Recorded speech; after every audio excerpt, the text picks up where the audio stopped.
Hello students, how are you. पिछली video में आप पढ़ चुके हो विद्युत क्षेत्र के बारे में, विद्युत क्षेत्र रेखाओं के गुणधर्म के बारे में। आज अपने पढ़ेंगे विद्युत द्विध्रुव के बारे में। देखो, द्विध्रुव क्या होता है? द्वि का मतलब हो गया दो, ध्रुव का मतलब पोल या सिरे।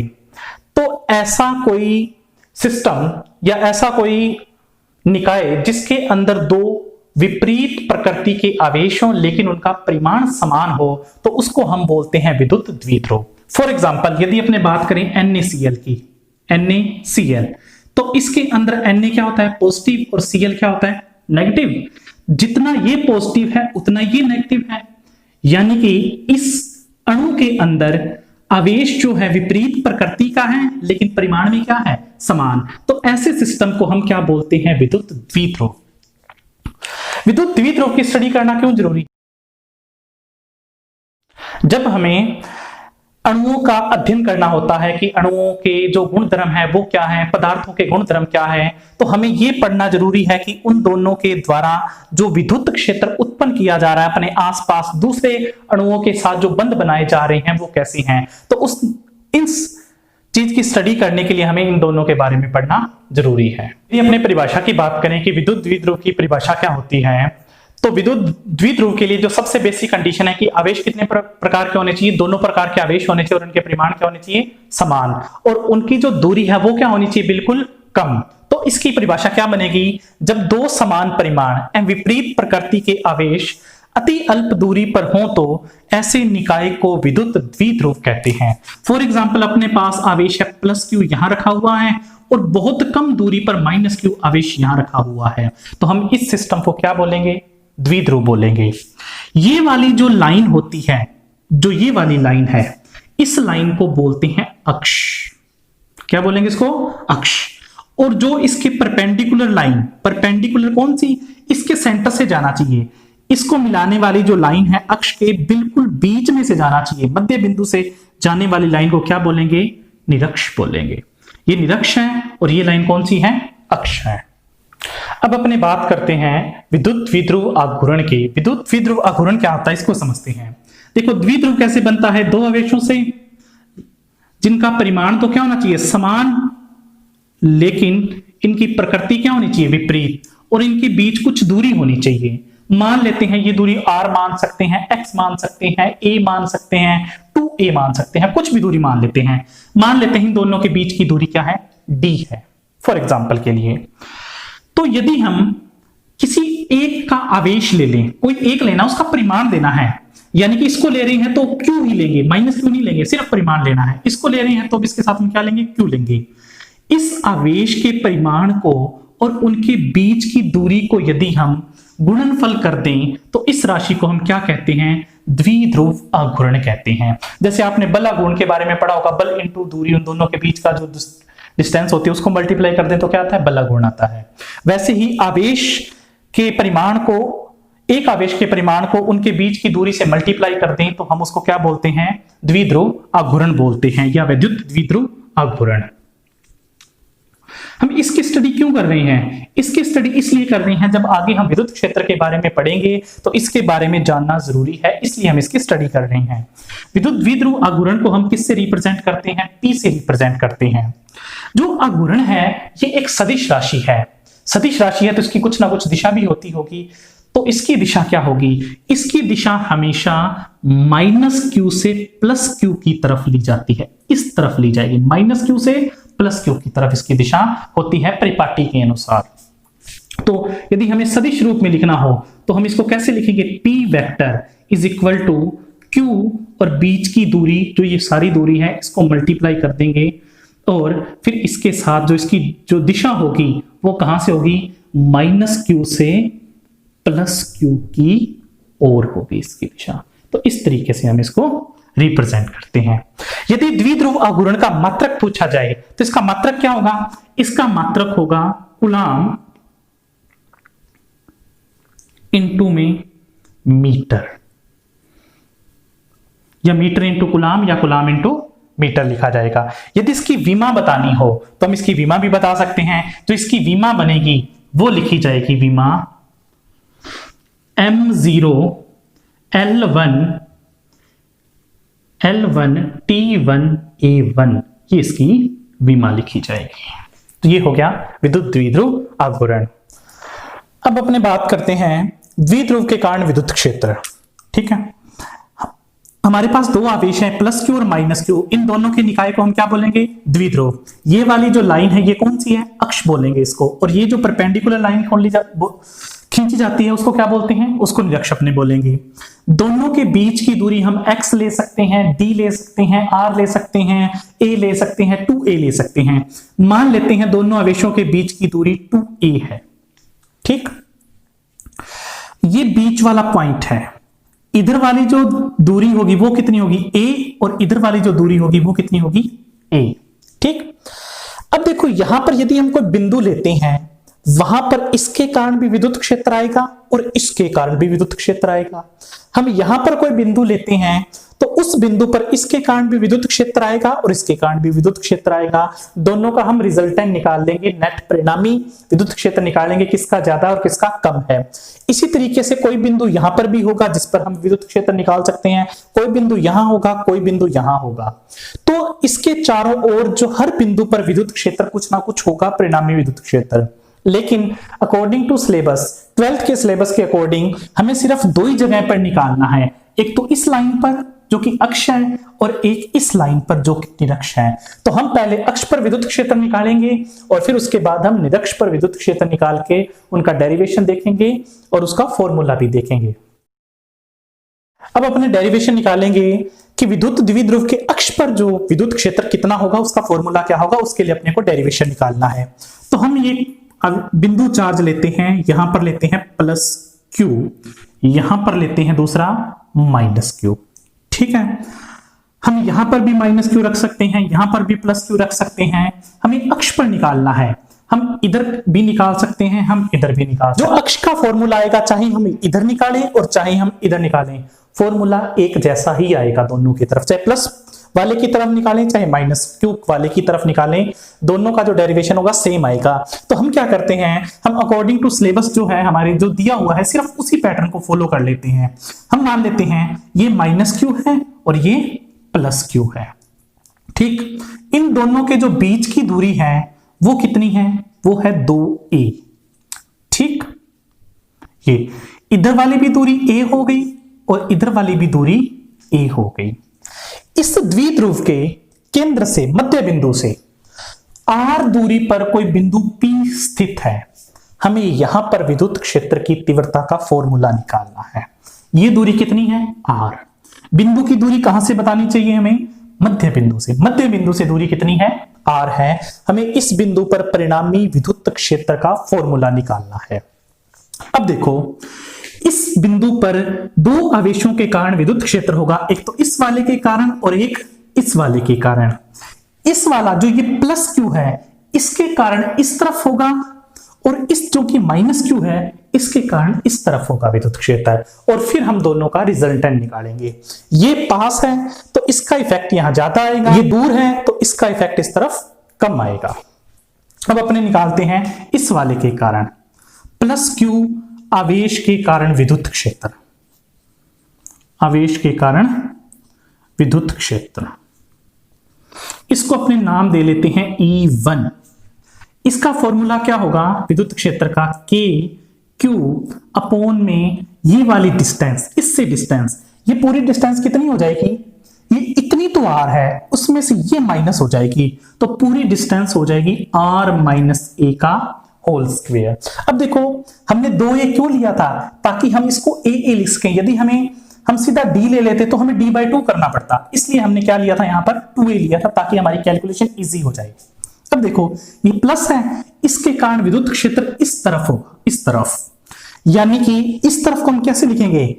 ये देखो ये माइनस क्यू है, ये प्लस क्यू। द्विध्रुव जो आघूर्ण होता है वो भी तो माइनस क्यू से प्लस क्यू की ओर होता है। तो हम ऐसे भी तो लिख सकते हैं इसको कि ये जो P कैप की ओर है, P कैप की ओर है ये।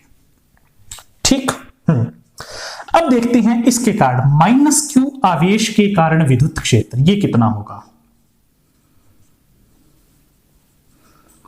विद्युत क्षेत्र E2 जो कि क्या लिखा जाएगा, KQ अपॉन में इसकी डिस्टेंस कितनी होगी, इसकी डिस्टेंस होगी R प्लस A का होल स्क्वायर। ठीक है, इसको लिखने के दो तरीके कि हम चाहे तो इसके साथ माइनस लगा दें या फिर इसके जो माइनस को अपने डायरेक्शन के साथ सेट कर दें। माइनस होने के कारण इसकी डायरेक्शन क्या है, इधर है, तो हम इसको ऐसे भी लिख सकते हैं माइनस P कैप की ओर। यदि हम ऐसा नहीं लिखना चाहते तो फिर इस माइनस को हम यहां पर भी लिख सकते हैं। तो इस बिंदु P पर कितने विद्युत क्षेत्र हो गए, दो विद्युत क्षेत्र हो गए, दो विद्युत क्षेत्र, एक तो इसके कारण और एक इसके कारण। अब इसका क्या निकाला जाएगा, परिणामी विद्युत क्षेत्र निकाला जाएगा।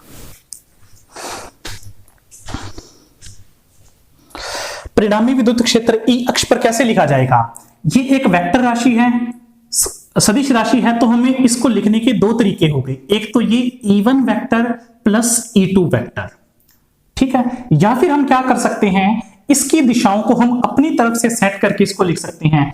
इसको लिखने का मतलब क्या हुआ कि इनकी दिशाओं का भी हमें ध्यान रखना है। हम इस मेथड से भी लिख सकते हैं और दूसरा जो तरीका होगा वो हम लिख लेते हैं E1 इस तरफ माइनस जो E2 इस तरफ वाला है, और जो रिजल्टेंट निकलेगा वो किस डायरेक्शन में आएगा, इस वाले, यानी कि P कैप की ओर आएगा। हम इसको इस तरीके से भी लिख सकते हैं। ठीक है, E अक्ष, बाई चांस ये इसका जो आंसर है वो माइनस में आ गया, तो इसका मतलब क्या हुआ कि जो परिणामी अक्ष पर विद्युत क्षेत्र आएगा उसकी दिशा क्या हो गई, उसकी दिशा इस तरफ हो गई। ठीक, अब देखो, अब अपने सारी वैल्यू यहां पुट करते हैं, KQ अपॉन में R माइनस A का होल स्क्वायर, यहां पर लिखेंगे minus KQ R plus A का होल स्क्वायर। ठीक है, जो इसमें से कॉमन आते हैं अपने उसको कॉमन ले लेंगे। KQ 1 upon R minus A का whole square minus R plus A का होल स्क्वायर।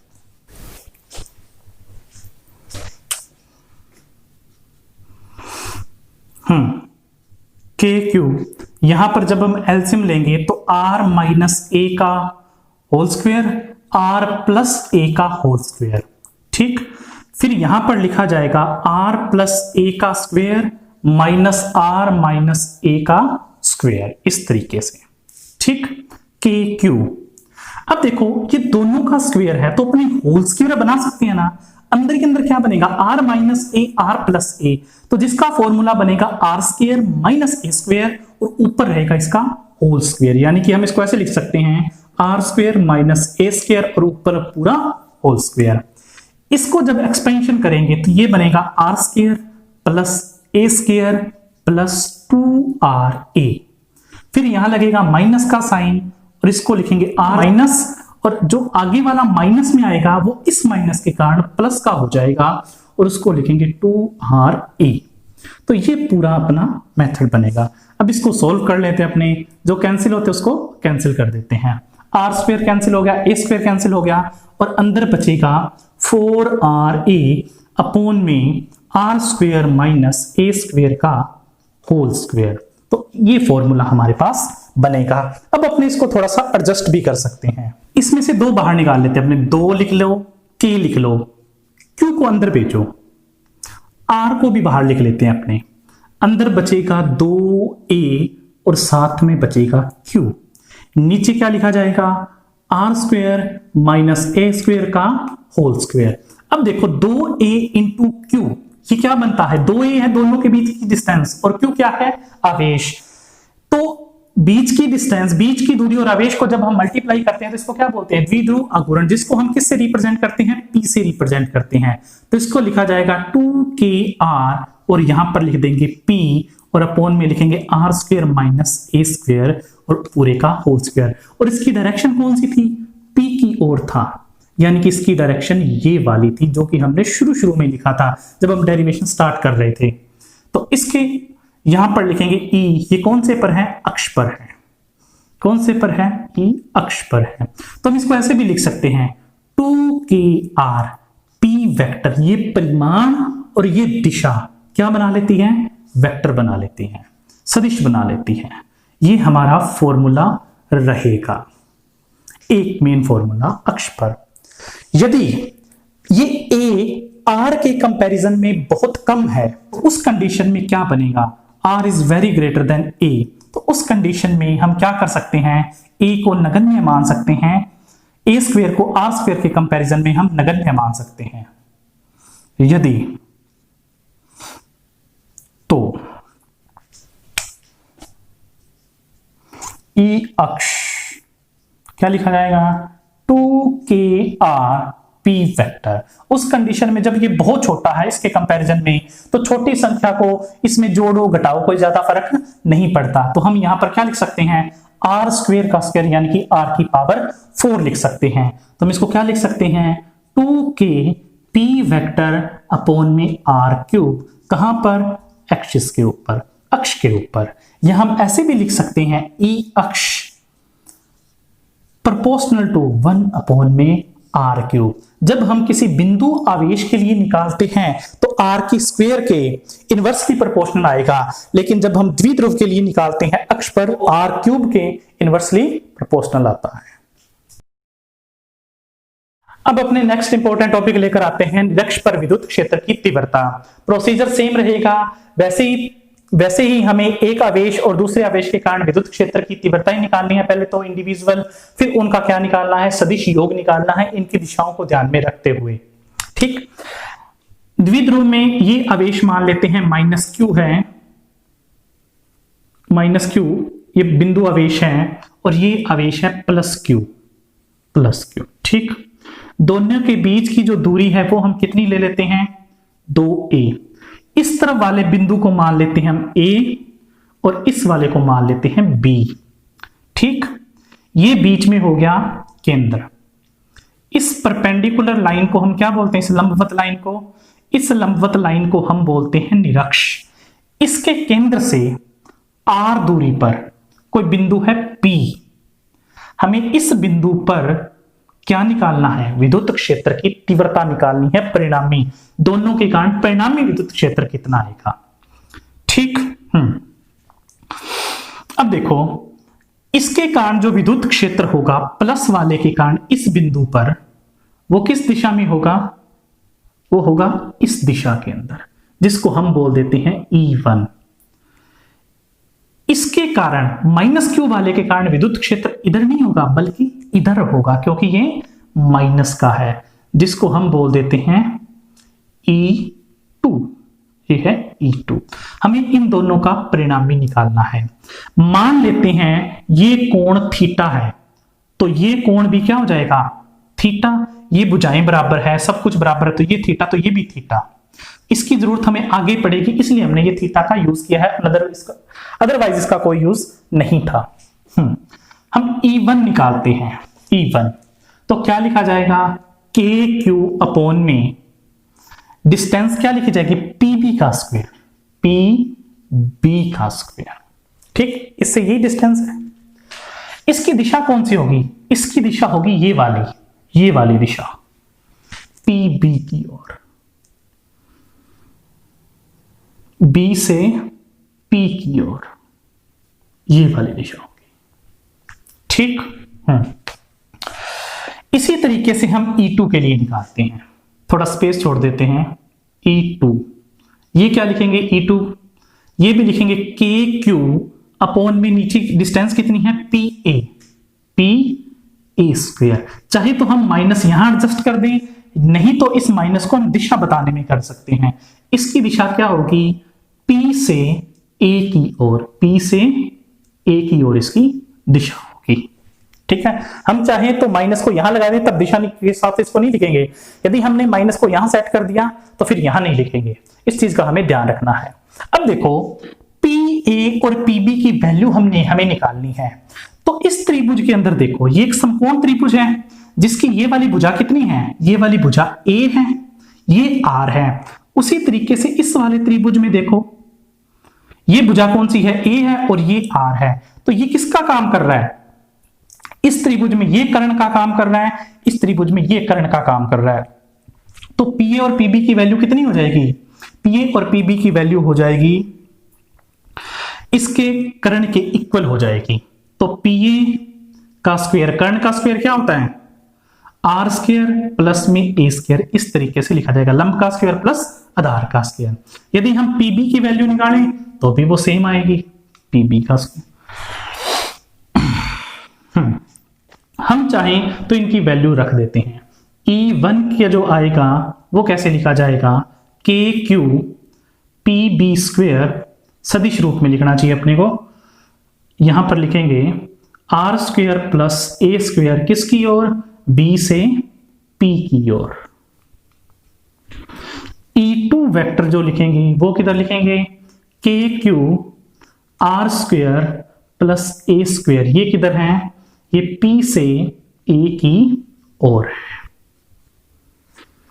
अब आगे देखो, इसके बाद ये अपने लाइन खींचते हैं इधर वाला, ये वाला एंगल देखो, ये वाला कोण देखो थीटा है, तो ये वाला कोण भी क्या बनेगा, थीटा बनेगा।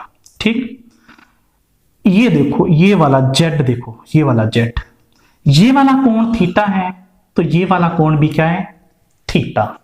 ठीक, ऊपर वाला कोण भी थीटा बनेगा और नीचे वाला कोण भी थीटा बनेगा। ये इसलिए कर रहे हैं ताकि इसके जब हम कंपोनेंट बताएंगे, कंपोनेंट निकालेंगे तो इनको काटने में आसानी हो। ठीक, देखो इस वाले का जो कंपोनेंट है, E1 वाले का कंपोनेंट मैं यहां पर अलग से बना रहा हूं, थोड़ा सा जूम करके इसको, ये है E1 और ये है E2। ये भी थीटा है और ये भी थीटा है। यदि अपने इनके कंपोनेंट करें, सदिशों के कंपोनेंट करें, घटक करें, तो इस तरफ क्या बनता है, इस तरफ बनेगा E2 साइन थीटा, इस तरफ क्या बनेगा E1 साइन थीटा। E2 और E1 का जो परिमाण है वो बराबर है, डेरिवेशन निकाला ना परिमाण, देखो के क्यू अपॉन में R square plus A square, उसमें ये दोनों के परिमाण क्या है, बराबर हैं, तो ये एक दूसरे को क्या कर देंगे, कैंसिल कर देंगे, यानी कि इस दिशा में कोई भी परिणामी नहीं बचेगा। अब देखो ये तो इस दिशा में घटक निकाले थे, इस दिशा में जो घटक आएगा वो क्या आएगा, E2 कोस थीटा, और इसका जो इस दिशा में घटक आएगा वो आएगा E1 कोस थीटा। तो परिणामी किस डायरेक्शन में आएगा, इस दिशा में रहेगा। इधर वालों ने तो क्या कर दिया, कैंसिल कर दिया, ये वाला घटक भी इस दिशा में और ये वाला घटक भी इस दिशा में। तो E निरक्ष पर जो परिणामी लिखा जाएगा वो कैसे लिखा जाएगा, E1 कोस theta plus E2 cos theta, इस तरीके से लिखा जाएगा। इन दोनों का प्रभाव तो क्या हो जाएगा, इफेक्ट क्या हो जाएगा, खत्म हो जाएगा। ठीक, अब देखो इसकी जो दिशा बनी है कौन सी बनी है, इसकी दिशा ये वाली आई है, ये वाली दिशा कौन सी है, जो अघूर्ण होता है द्विध्रुव अघूर्ण, उसकी दिशा ये होती है माइनस एक क्यू, ये है, लेकिन इसकी दिशा कौन सी आई है, ये वाली आई है। तो हम किधर लिखेंगे, माइनस पी कैप की ओर। जब दिशा लिखते हैं तो इसके ऊपर वेक्टर लगा देते हैं अपने, जब दिशा नहीं लिखते तब हमें इसे वेक्टर लगाने की कोई जरूरत नहीं होती। अब अपने इसकी वैल्यू निकालते हैं, ई निरक्ष, देखो E1 और E2 की वैल्यू तो क्या है, सेम, कोस थीटा भी सेम है, तो हम इसकी ये लिख देते हैं के Q R square plus A square cos theta plus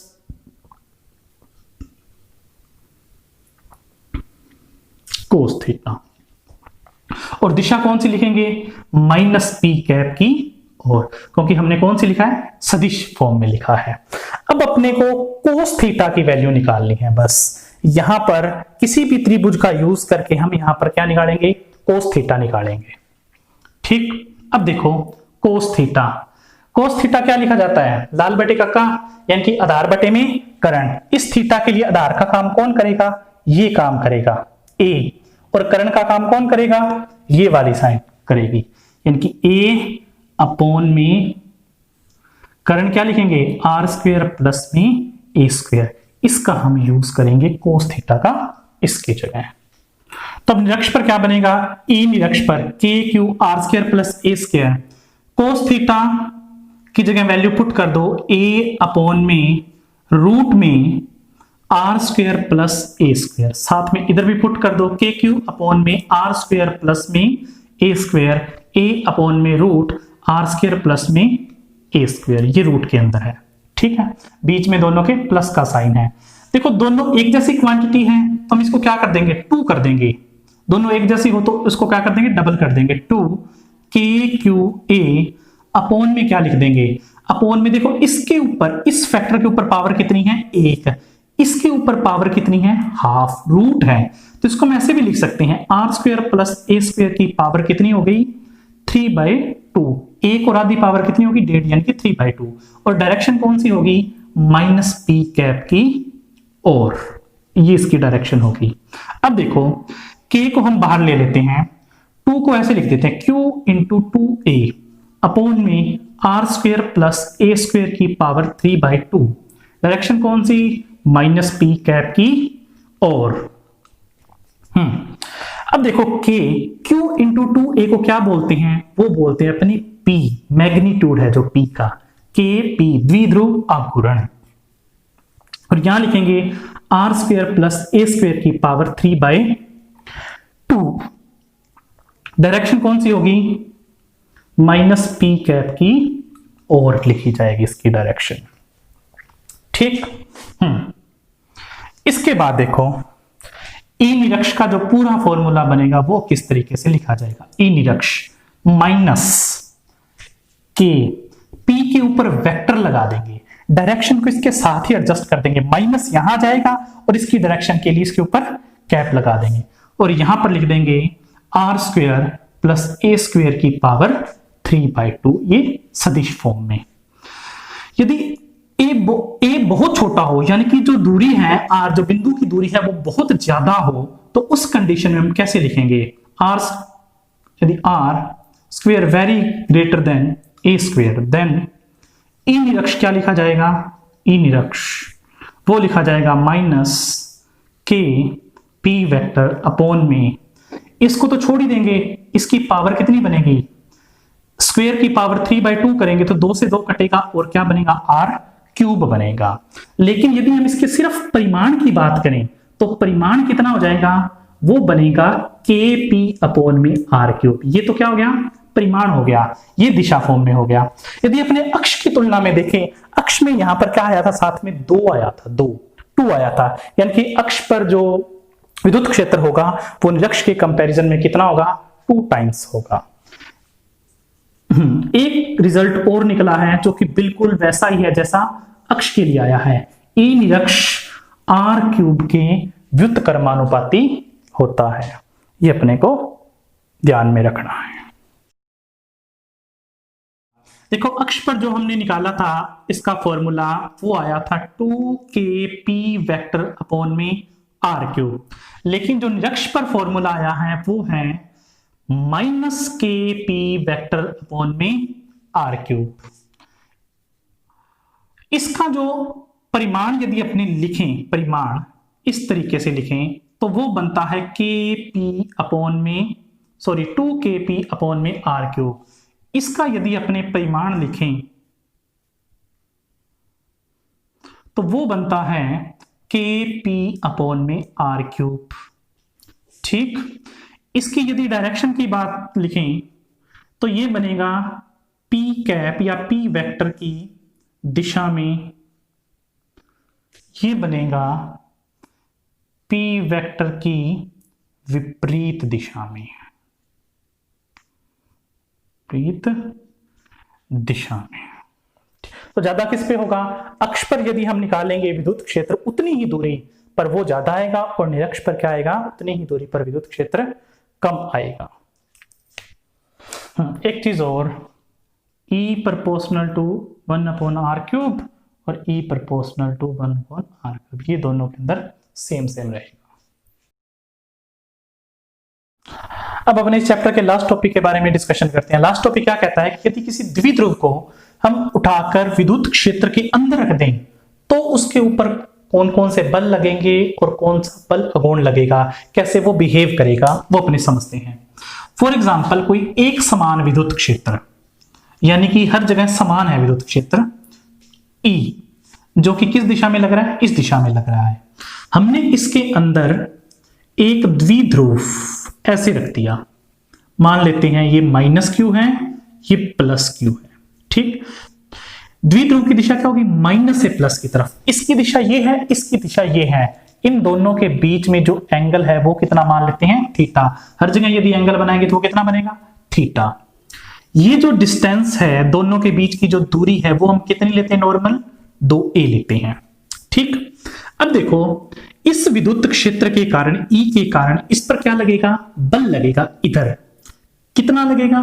F is equal to Q into E लगेगा इस दिशा में। ठीक, इस विद्युत क्षेत्र के कारण इस पर बल लगेगा इस दिशा में, F is equal to QE। यदि परिमाण पूछा जाए तो इतना है, और यदि दिशा पूछी जाए तो माइनस, यानी कि इस दिशा में लगेगा, E के ऑपोजिट, E के इस तरफ, तो माइनस में हम इसको लिखेंगे। ठीक है, परिमाण दोनों का क्या रहेगा? सेम। इस पर भी लगने वाले फोर्स और इस पर लगने वाले फोर्स का परिमाण दोनों का रहेगा सेम। यदि नेट फोर्स पूछा जाए इस द्विध्रुव के ऊपर, नेट फोर्स, तो नेट फोर्स कैसे निकालेंगे? इसमें से इसको घटा देंगे, एक इधर है और एक इधर है, दोनों का सदिश निकालेंगे तो वो क्या आएगा? 0 आएगा। मान लो हम इसको 1 मान लेते हैं, जिसकी डायरेक्शन किधर है? इधर। इस वाले की डायरेक्शन यदि F2 माने तो नेट रिजल्टेंट निकालेंगे, F परिणामी बल कितना आएगा द्विध्रुव पर? वो 0 आएगा, क्योंकि दोनों का परिमाण ऑपोजिट डायरेक्शन में है और सेम है। तो परिणामी बल हमेशा एक समान विद्युत क्षेत्र में यदि किसी द्विध्रुव को रख दिया जाए तो उस पर लगने वाला परिणामी बल हमेशा कितना होगा? 0 होगा। ठीक है, यह आपको याद रखना है। लेकिन इसके कारण और क्या होगा कि इस पर इधर फोर्स लग रहा है, जैसे कि ये द्विध्रुव मान लेते हैं, इस पर इधर फोर्स लगेगा, इस पर इधर फोर्स लगेगा, तो ये क्या करेगा? ये रोटेट करेगा। रोटेट क्यों करेगा? क्योंकि इस पर बल अघूर्ण लगा है। जब बल एक रेखा पर संरेखीय नहीं होता तो उस समय ये क्या उत्पन्न करता है? बल अघूर्ण उत्पन्न करता है। यदि एक ही रेखा पर लगता, यहां और यहां लगता, तो उस टाइम बल अघूर्ण 0 होता, बल अघूर्ण नहीं होता। लेकिन संरेख नहीं होने के कारण अलग अलग, ये ऊपर वाला इधर है, ये नीचे वाला इधर है, उस समय इसके अंदर बल अघूर्ण पैदा हो जाएगा। ठीक है, अब देखो वो बल अघूर्ण कितना होगा? बल अघूर्ण क्या होता है? बल अघूर्ण लिखा जाएगा टो से, जिसको हम टॉर्क भी कहते हैं, वो लिखा जाएगा बल गुणा बल का परिमाण और बलों के बीच की दूरी लिखा जाएगा, गुणा बलों के बीच की दूरी, ये इसका लिखा जाएगा। यहां पर तो लिखेंगे F फोर्स, किसी एक का परिमाण, और बलों के बीच की दूरी। ये बल इधर लग रहा है, ये बल इधर लग रहा है, तो इन दोनों के बीच की दूरी कौन सी होगी? ये वाली दूरी लिखी जाएगी, लंबवत दूरी ली जाएगी। ये इधर और ये इधर, इस पर फोर्स लग रहा है इस डायरेक्शन में, और हमको इतनी दूरी कैलकुलेट करनी है। ये एंगल कितना होगा? थीटा। ये कितना है? 2a। ये है थीटा, ये हमें चाहिए। इस समकोण त्रिभुज को यदि हम देखें तो ये इसमें ये वाली जो लाइन है, ये किसका काम करेगी? ये लंब का काम करेगी। और ये वाली लाइन किसका काम करेगी? कर्ण का काम करेगी। तो अपन इसको लिख लेते हैं, इसको पॉइंट मान लेते हैं A, ये पॉइंट है B, और ये मान लेते हैं C। तो ये लाइन कौन सी होगी? BC होगी। इस BC को हम यहां पर लाएंगे, इस 2a की फॉर्म के अंदर लेकर आएंगे। वो देखो कैसे, जो समकोण त्रिभुज है कौन सा? ABC में लंब और कर्ण के बीच में क्या लगता है? साइन थीटा लगता है। Sine theta is equal to BC लंब और बटे में कर्ण, यानी कि BA लिखा जाएगा। तो इसको हम यहां ले आए BA को मतलब क्या हो गया? 2a sine theta is equal to क्या हो गया? BC। अब देखो जो टॉर्क होगा वो कैसे लिखा जाए? Torque is equal to F की जगह अपने क्या लिखेंगे? F की जगह लिखेंगे Q इंटू E। BC की जगह क्या लिखेंगे? 2a sine theta. अब इसको रीअरेंज करेंगे तो अपने पास टॉर्क का फॉर्मूला आ जाएगा। अब देखो टॉर्क इज इक्वल टू क्या लिखा जाएगा? Q इंटू 2a, और यहां पर लिख देते हैं E इंटू में साइन थीटा। इसको Q इंटू 2a को हम क्या लिखते हैं? हम लिखते हैं इसको P, और इसको क्या लिखते हैं? E, और ये क्या लिखता है? Sine theta. अब देखो ये दोनों कौन सी राशि हैं? सदिश राशि हैं। सदिश राशियों का जब हम क्रॉस प्रोडक्ट यानी कि सदिश गुणनफल निकालते हैं तो उसके बाद क्या आता है? उसके साथ इन दोनों के साथ साइन थीटा लिखा जाता है। आपने सदिश गुणनफल पढ़ा होगा A क्रॉस B, वो क्या लिखा जाता है? AB sine theta. अब देखो कुछ ये भी वैसे ही है, AB साइन थीटा, तो इसको हम क्या लिख सकते हैं? P क्रॉस ई लिख सकते हैं जब हम सदिश फॉर्म में लिखते हैं। जब हम मापांक लिखते हैं तब तो ऐसे, लेकिन जब हम सदिश फॉर्म में लिखते हैं तो उस समय हम इसको ऐसे लिख सकते हैं। ठीक है, तो ये हो गया बल अघूर्ण का फॉर्मूला जो उस पर लगता है।